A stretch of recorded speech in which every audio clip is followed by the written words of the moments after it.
Thank you for joining us for this Writer's Almanac conversation.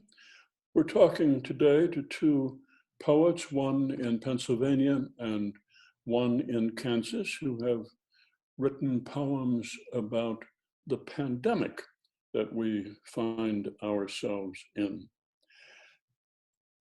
Before I get to them, I'm going to read a couple of poems that I've written, just so I can avoid being compared to real poetry. It's a beautiful subject for poems. I wrote one this morning. I'm taking a break from the news. It just puts a flame to the fuse. Too much information. Put aside aggravation. Sing a song. Give us something to use. The quarantine goes at a crawl, and I miss eating out and baseball, but life is fine as we sing 99 bottles of beer on the wall. So anybody can write a poem about the pandemic or any other subject.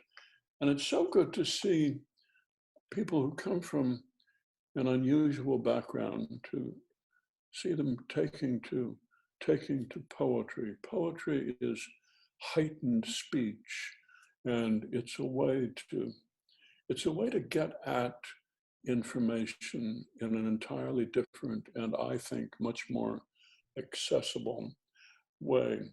Doug Linder is our poet who teaches law in the state of Kansas, lives on a hilltop in Kansas.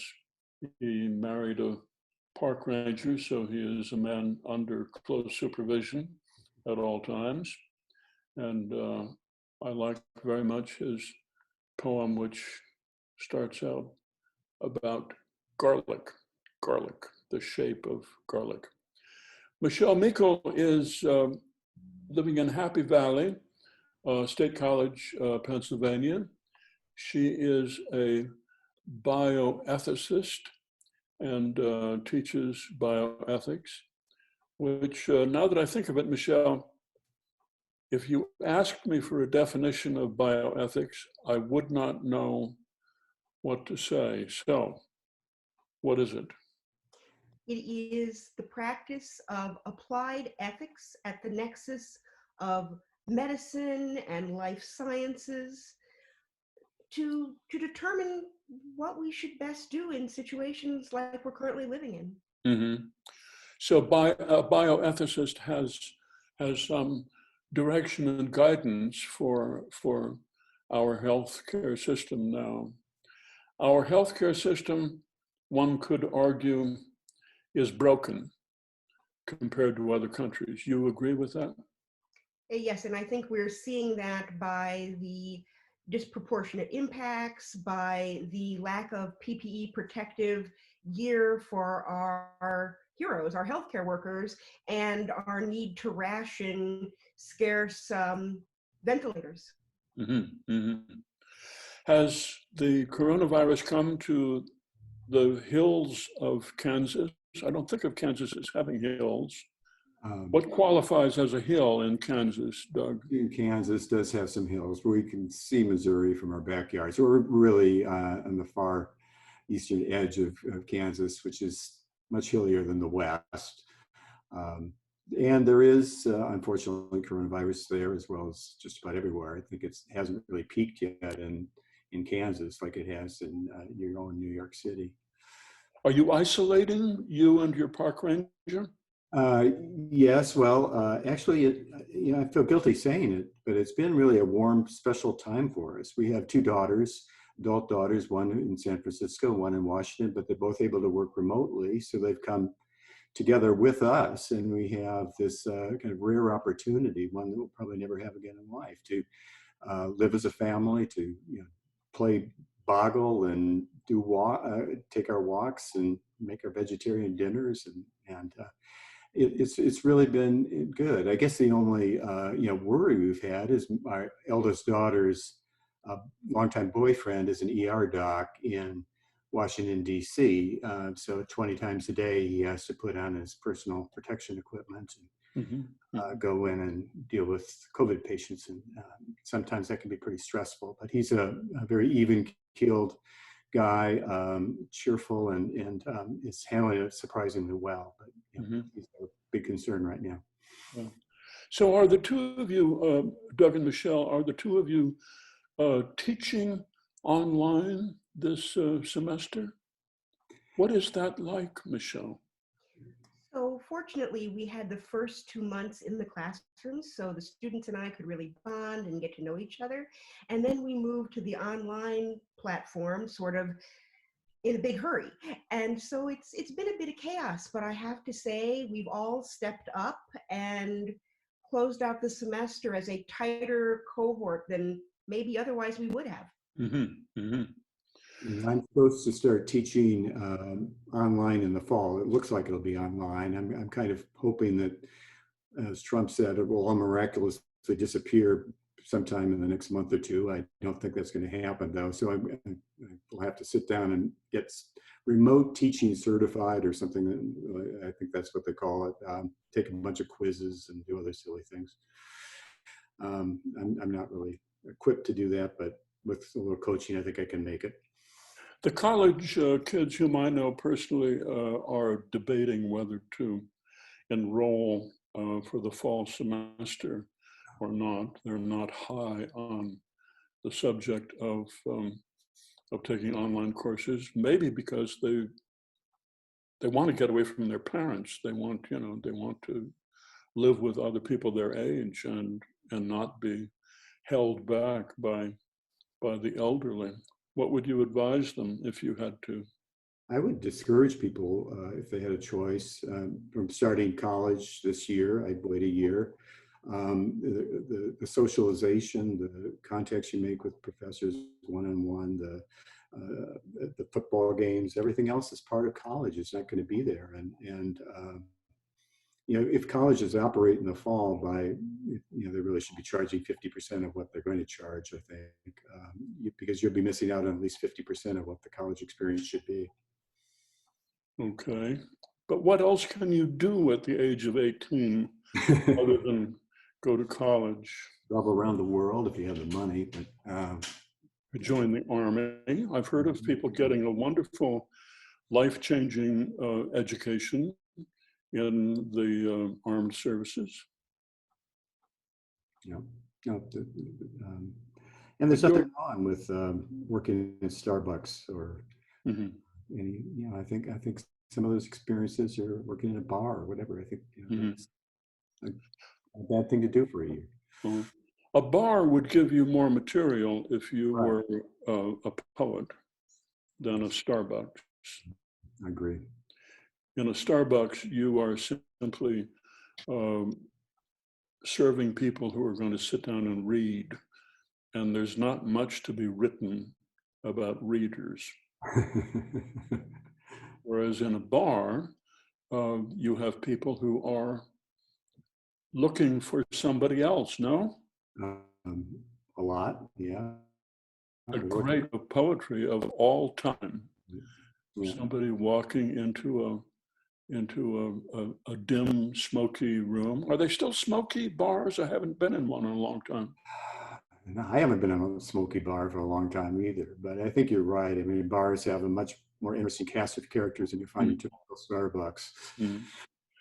But the manners, the ethics, if you will, Michelle, of one person looking for another person in a bar has changed in my lifetime.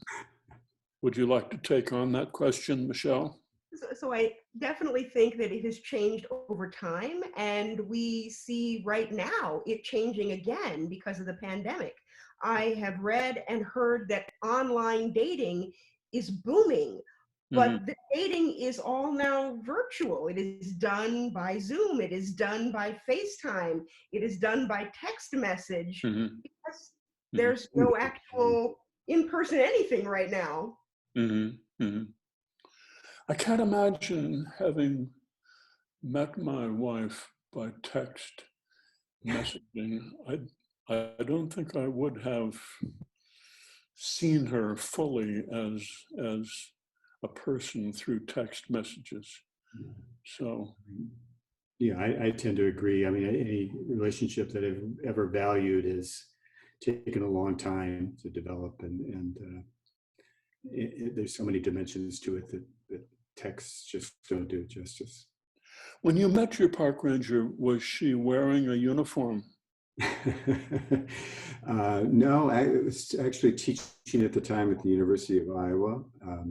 She was a third-year law student, and I was her teacher. And I should point out, did not start dating until she graduated, but soon after we did. And she's been my supervisor and light ever since. Good.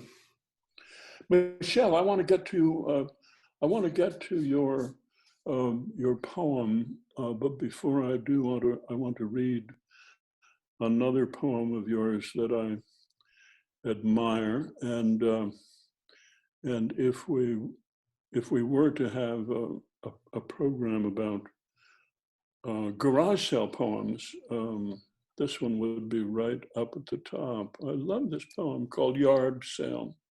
I'm sorry, it's not a garage sale, it's a yard sale.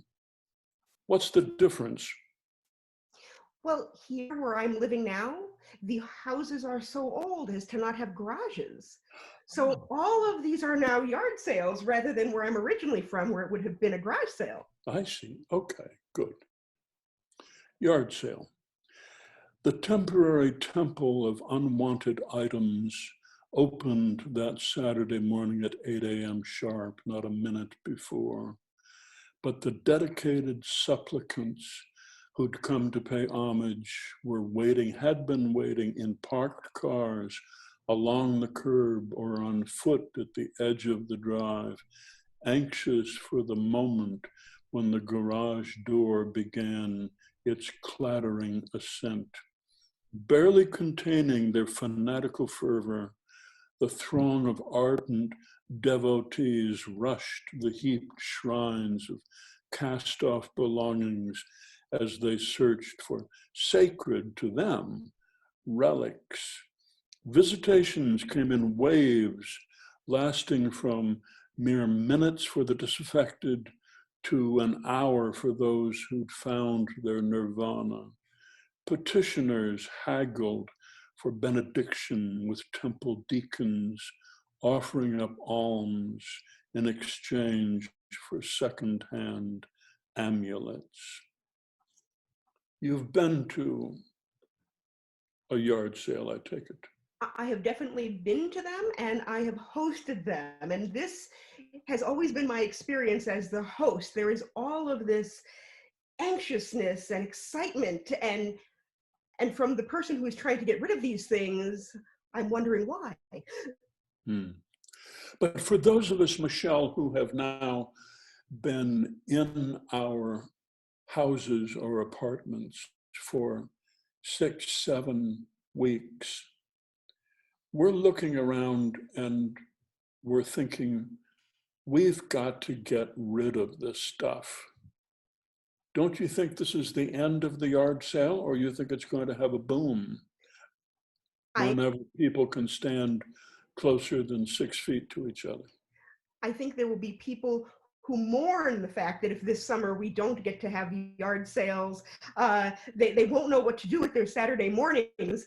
And I also think that the Goodwills and the thrift stores of the world will be in their heaven because of all of the items that are unwanted that come to them, and folks will be chomping at the bit to go through these treasures. I'm certain, I know this because I keep filling the trunk of my car with things that must leave. Let's get to your pandemic poem, Michele. How have you been doing during this period?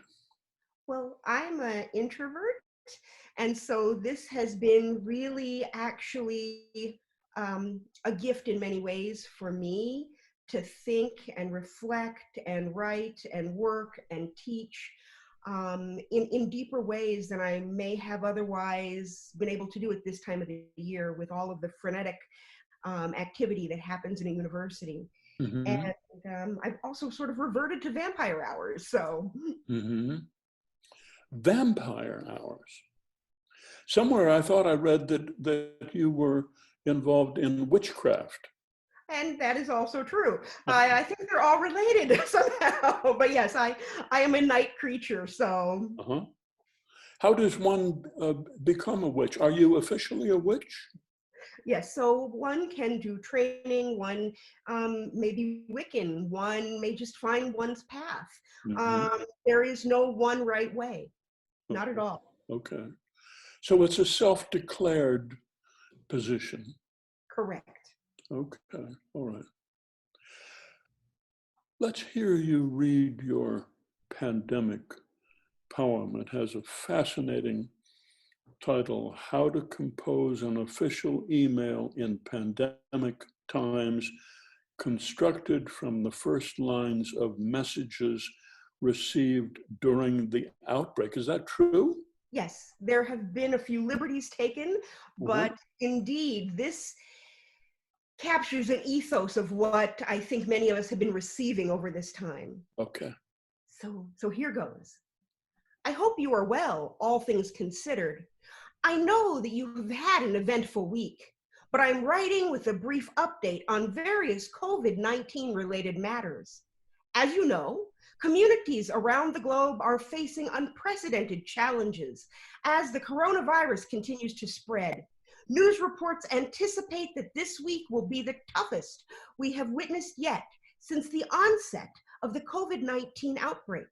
And as our hospitals and clinics fill up with coronavirus patients, many are short on the equipment necessary to protect doctors, nurses, and technicians from getting infected and from spreading that infection to others. Nevertheless, this is just a friendly reminder that the pending report still needs to be reviewed and approved by you so that it can continue through the approval path in a timely manner. Thank you for your resilience and continued commitment to excellence during the current global health crisis. I think I recognize lines from a fundraising letter. I think I also recognize lines from an academic memo. Might that be true? Indeed. Indeed, it is all of this that we have been inundated with since we have moved indoors and into telework. Mm-hmm. It seems that our communications start with concern and care and then move on to a parade of horribles, but then remind one of some task that may seem inane now Mm-hmm. that must be done, and then circling back to thanking one for attention to that inane task. How do you live from week to week, Michele, surrounded by academic jargon of this sort? Everybody has some jargon in their life. I know that's true, but I don't know. I was so happy when I left the University of Minnesota and I didn't read those memos anymore. I think one must approach them with a sense of humor and sort of a shake of the head. And as Doug, I am an attorney by training, so it's just a different form of jargon, right? I get the medical jargon through the bioethics, and I get the legal jargon, and now I have the academic jargon. I see. So are you required to write in jargon? If one wants tenure, that is often advisable. Doug, can I speak to that as well? Uh-huh. Okay. Doug, you wrote a very different poem about not about the pandemic, but that touches on it a little bit. I think I should introduce you a little better before we get to it. You are originally from Minnesota, from southern Minnesota, went to college here. You come from a radio family, as I understand it, which owns a number of stations with animal call letters, KDOG and KTIN, KITN, and KOWZ and KARP. somebody in your family was very lucky to qualify for these call letters. Others had forgotten to pick up the call letter KARP. Are you still, your family still in the broadcast biz? Well, largely, we sold out of the radio business a couple of years ago, although I have a nephew who still has a number of those radio stations Oh, I see. in southern Minnesota. Uh-huh. You teach in law school, and you, one of the courses that you teach became a very popular website called Famous Trials, covering the great vast sweep of history, the trial of Socrates, the Nuremberg war trials, the Scopes trial, the evolution trial, the monkey trial it was called. Also the trial that took place in Minnesota during the Civil War, the trial of Sioux Indians, which resulted in, I think, almost 300 Native Americans were sentenced to die, and Abraham Lincoln, in the midst of the war, came in to reduce that number. 200 and some were pardoned, were they? Well, they were pardoned. Only 38 ultimately of those, the 303 that were sentenced to death, were actually executed. Yes. In 1862. The others ended up being essentially put into a concentration camp for a while before they were shipped out of the state. Yeah. A dramatic trial that brought Abraham Lincoln a great deal of criticism at the time. It was very, actually very brave of him, courageous, I think, to have reduced the number the way he did. He initially suggested only those that were convicted of actually raping settlers and massacring families could be killed, but that resulted in such a small number, only 2, that he thought that there would be a bloodbath if he reduced the number of to be executed to that low a number. And they probably was right. They would have been lynched. So it was essentially a political compromise to reduce it to the point that he did, those that were convicted of actually participating in massacres, but not necessarily rapes. Mm-hmm. So it's trials that, you know, it should get a lot more attention than it did, but 1862, there's something else going on. And that really explains why the Dakota conflict doesn't get the attention in history books that it really deserves, I think. Mm-hmm. Mm-hmm. So what are you writing about now for your famous trials? Well, I just finished the Dreyfus trial. Now I'm on to Amanda Knox, which shows kind of the breadth of what I try to cover on this website. Each trial that I work on, I think at the time, seems to be the most interesting trial in the world, but I move on and the next one is even more interesting. You know, I have favorites though. You mentioned the Scopes monkey trial, and I think for great theater, for a circus, there's none better than that, with Clarence Darrow and Williams Jennings Bryan going at it over the meaning of religion, evolution. Although I think if I had to pick just one famous trial or set of famous trials, it might be the Scottsboro Boys trial from the 1930s, in which 8 African Americans were wrongfully convicted of rape on a Pacific Railroad car, and it led to. I mean, it was really the first time that blacks and whites came together in the cause of civil rights since abolition. And you know, if you really want to trace the beginning of the modern civil rights movement, it can go back farther than Rosa Parks. You can really go back to the Scottsboro Boys trials and the rallies that were held in support of them. Mm-hmm. The best known trial, most recent famous spectator trial was O.J. Simpson, was it not? Yeah, I'd love to cover that as an example of how not to run a trial. everything a judge could do wrong. And I think he did in that case, and it really became a circus in a way that the trial shouldn't. It also revealed, I think, a lot about the differences between how whites and African Americans see the criminal justice system, which really explains the outcome and the different reactions that people had to the verdict there. I want to read a poem of yours, a non-pandemic poem called "The Noble Gases." I've never seen a poem before, and I'm an old man, have never seen a poem before about the periodic table. And so this alone is enough to impress me. The noble gases, high-born, not like those other elements, the common riffraff, the ones all too ready to mix it up. From the right tower of the periodic table, they gaze at their inferiors arrayed in colored boxes as far left as they can see.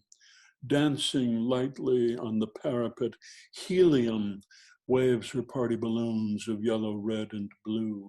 Just below, in her flaming orange-red dress, neon shows a leg and shouts into the darkness her cry of freedom.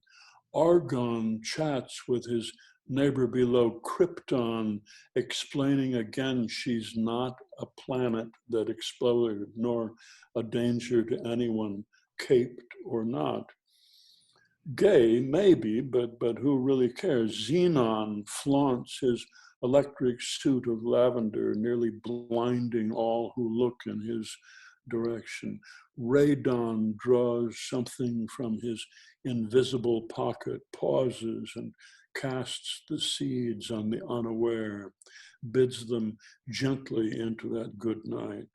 And on the ground floor, Oganesson blinks out, half her life gone in less than a millisecond, happy to be in a poem or in anything at all, really. Where did this poem come from, Doug, if I may ask? Well, one of the odd pastimes I have is collecting elements. I promised Cheryl not to collect any that are radioactive, but I have, I think, all the rest. And I think that elements are viewed by too many people as boring. I thought I'd try in this poem to give them a life and maybe excite, a bit of curiosity about them. I've never heard of anyone collecting elements, really? Well, you'd be surprised how many people do. Bill Gates, for example, has probably the premier collection of elements in the country. Is that right? You have these on display? People come to your house for supper and... Well, I have them in a display case, although Cheryl worries that some of them, even though not radioactive, are highly poisonous. So she required me to move them out to the sauna, which we have in our backyard. So that's what they do. I see. Okay. Let's get to your pandemic poem. I think I should also mention that you are a curler. You skipper a curling team, America's most unspectator-friendly sport. Is this not true? That's your opinion, Garrison. It was actually hard to believe, but during the Winter Olympics, it was the second most watched Olympic sport after skating. You're joking now. No? What? You're joking. No, that's true. It's true. MSNBC broadcast a lot of curling action, and people would sit and watch Italy play Japan. It was quite remarkable how much it attracted attention. It has these chess-like aspects to it, I think, that kind of drew people in that might normally not be attracted to sports. I'm stunned. I simply don't know what to say. People across America are watching somebody slide a large unnatural stone across ice as people sweep in front of it, sweeping and sliding. This is It's a very, something people watch. it's a very natural stone. It's granite, 44 pounds of granite that we're sliding across 150 feet of ice and trying to put them, within an inch or two of where the skip is suggesting it goes. It's a challenging sport. It requires balance and um, a lot of actually strength to sweep the stone down as far as it's supposed to go. So I'm talking about spectators, however, well, Doug. I'm not talking about the difficulty of sliding, and I'm sure that that's true. But I mean, think of hockey, men with sticks beating on each other and throwing each other into the boards. People with mailed fists who are pounding on each other. I mean, sliding a stone gets more we have spectators. Vegas in our audience, but there's a lot of other people out there that enjoy watching a game that has this sort of intellectual component to it, I think, and a lot of drama coming down to the very last stone in many cases. The fortunes of the U.S. Olympic curling team rested on really one toss and one end of that game. So, give it a chance, Garrison. We'll get you out in the ice. Michele, when was the last curling match you watched? Actually, when I was a Fulbright in Canada, in Kingston, Ontario, my colleagues dragged me out in like below zero temperatures to watch this. Now, mind you, that was about 15 years ago. So, Dragged you out to watch it. sorry. So is there a connection between Wiccan and curling?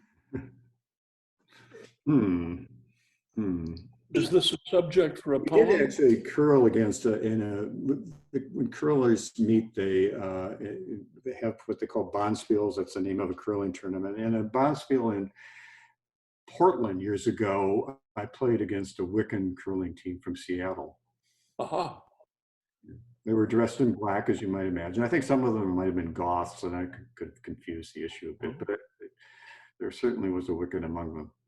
But Doug, we now have a challenge from Garrison that we must collaborate and create this poem.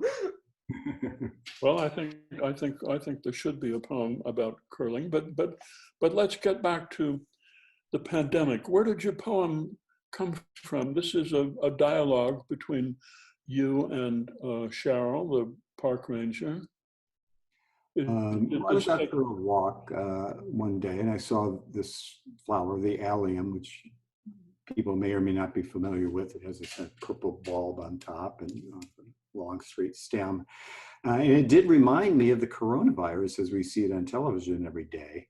Mm-hmm. So then when I began thinking about a poem, one of the things that we do a lot of nowadays is do crossword puzzles. I think I've done more crossword puzzles with Cheryl in the last 2 months than I've done in my entire lifetime. So I decided to open the poem by combining those two ideas, the ilium looking like the coronavirus and doing a crossword puzzle, a typical pandemic activity.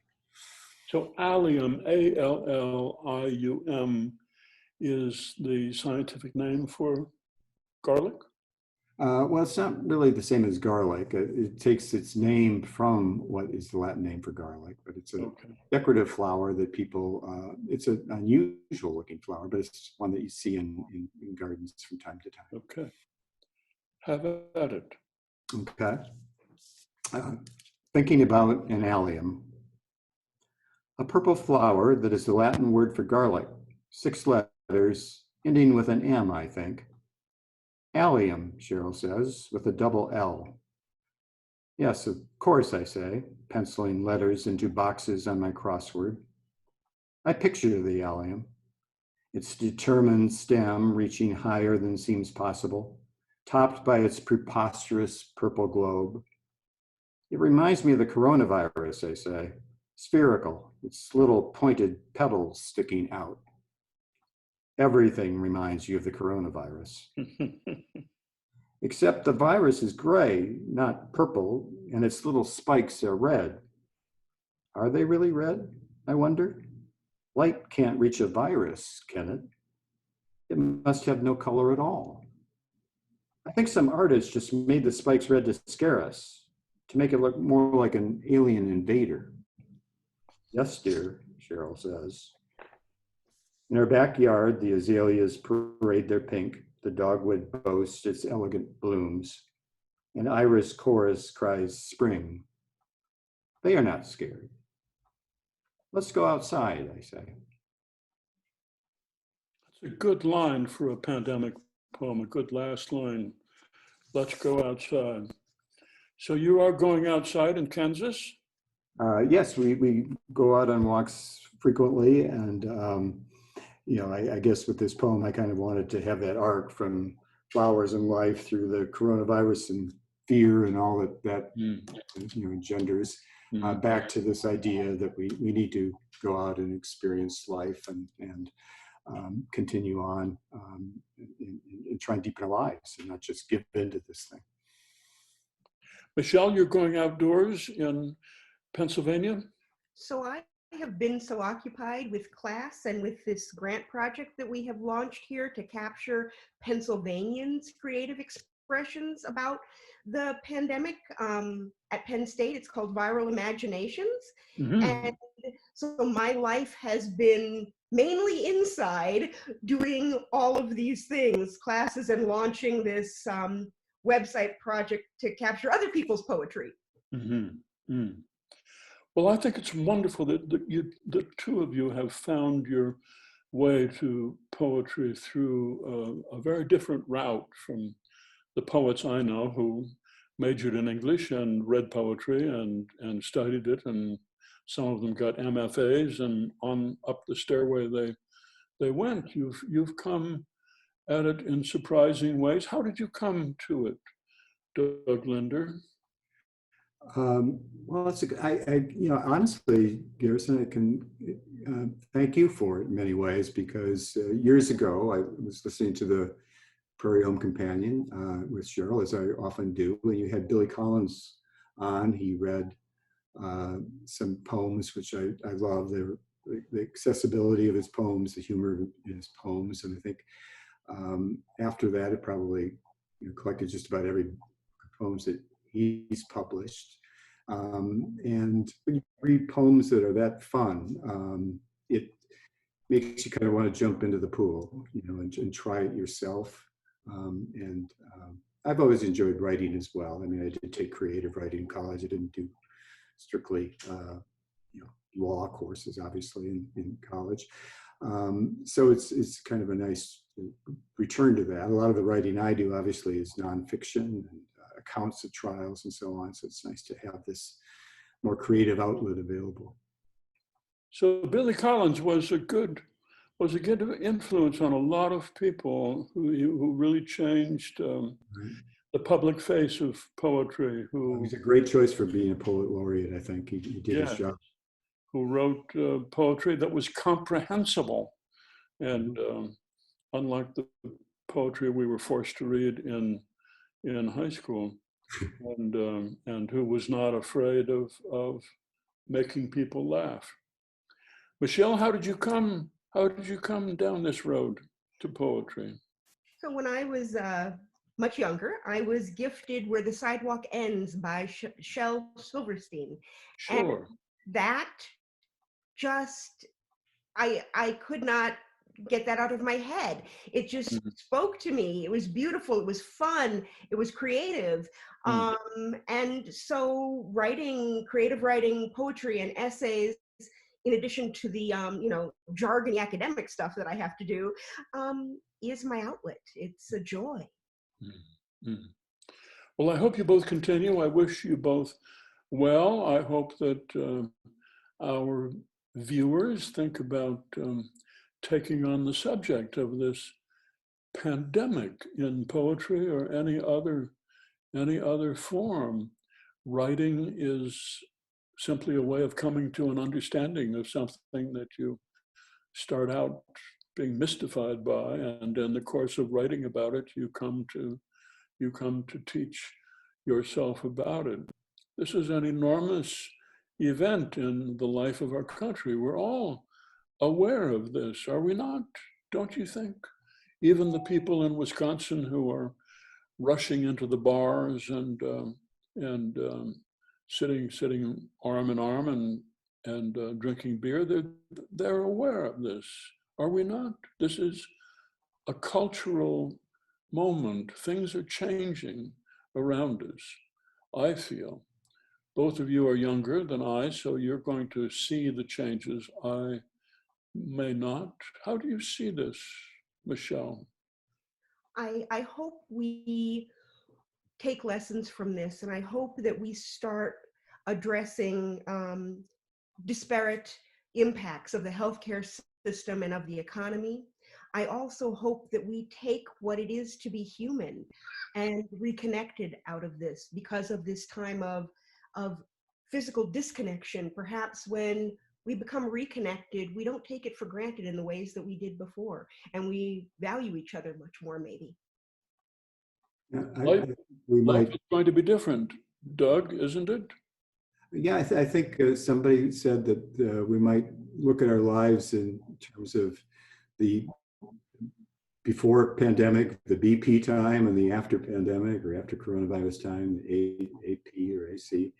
You know, I think it's not just companies. Obviously, people talk about the economy and the effects there, and there will be companies that rise and fall. But I think more than that, it will change the way we look at the world. It will change the way, change what we value, and hopefully will cause some people to reassess what they had been focusing on before the pandemic, and maybe to focus more on things that really matter more, the relationships, you know, experience and nature and that sort of thing. So you're going off and having a summer off, a privilege of academia, and you and the park ranger are going to spend it out in the woods, I understand. Well, we hope to. We love the North Shore of Lake Superior. It's my favorite place in the world, and we spend about a month up in the Lutsen Grand Marais area there each year, and kids will be up there too. So we're really looking forward to that. Take a pad of paper with you and a rollerball pen. Thank you both for joining me. Thank you, Michele Mekel, and thank you, Doug Linder. Good luck to you both. Take care. Thank you, Garrison. Thank you, Garrison.